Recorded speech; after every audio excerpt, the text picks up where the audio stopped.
So what we do is we first of all check if options are available, so if the user has specified options, and then we extend, which is essentially just merging two objects or arrays in this case together, and we want to merge or extend settings to options. So now what we've done is we've just basically taken values and then combined them with the pre-default settings that we've created here. That's really all there is to it. So whenever I'm creating a jQuery plugin and I'm using this notation, I always go ahead and alert out one of my settings so I know that it's actually working. So we're going to go ahead and alert out settings, and because of course this is an array, we're going to alert out color.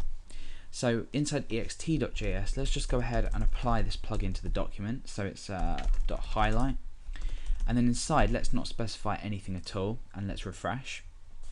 You can see that we've got null returned here. That's obviously because, like I said, this is the default value. I haven't supplied any sort of options or settings inside of here, therefore null is the predefined or default value. If it was yellow and I refreshed, we get the value yellow up. So now what we want to do is I'm going to go ahead and change that back to null, and I'm going to actually supply some options to this plugin. So let's go ahead and type in color, which is the name of my option. Remember over here, the name of my option here, and color is going to be yellow. So now that I've actually supplied it, we have this if option, so this equals true. We extend it in, and then this takes over this value. So now when I refresh, you see we get yellow. If I was to go ahead and inside of here specify this as red, or red rather, not read, and refresh, you can see we've got red. So we've now successfully passed this parameter or this setting to our plugin.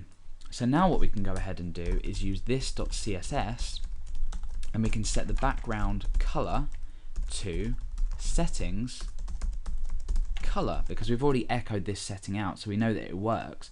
So we can go ahead and use CSS to set the background color in this case. So let's go ahead and refresh, or let's go ahead and specify color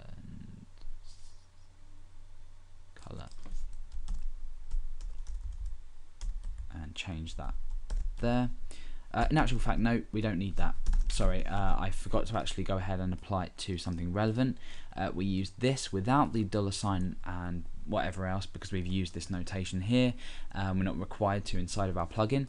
We're setting the background color to the setting specified as we've already talked about here. So in this case it's red.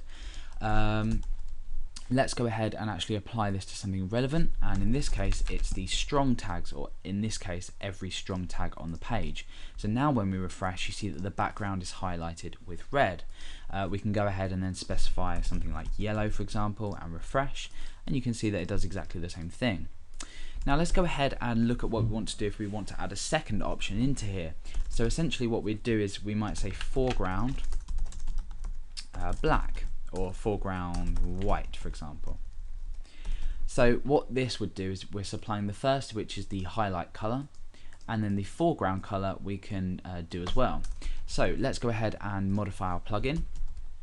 I'm going to go ahead and pull this down here, and I'm going to comma onto the end of here, and I'm going to say foreground null. So by default it's nothing. Let's just pull that down a little bit more. If options, this line we don't need to change because we're still extending the options given to our predefined setting array. So we're extending them settings to our options. We're then saying this.css background color is settings color, but now we can again say this.css or this.css color, which is obviously the foreground color in CSS, and we can supply foreground from our settings. So we've quite easily added in another option here, which is foreground, and this won't take effect just at the moment, but if we go ahead and specify foreground, let's say red in here, you'll see that that's transferred through to our plugin using the foreground option there. We merge, and then we use this settings array to change the color using CSS in jQuery. So in this tutorial we've learned how we can obviously create our function, which you should have already known, I guess, if you're watching this from the other videos. We predefine our settings. In my case I always choose them as null. However, if you wanted the default background color to be yellow and the default foreground to be black or #000, you would do that. And then we merge the settings with the options that are given, so we can then use them, use the user settings, and we use this array to access each one. So we've created more or less a pointless plugin, but it has demonstrated how we pass options to our plugin and actually make use of them.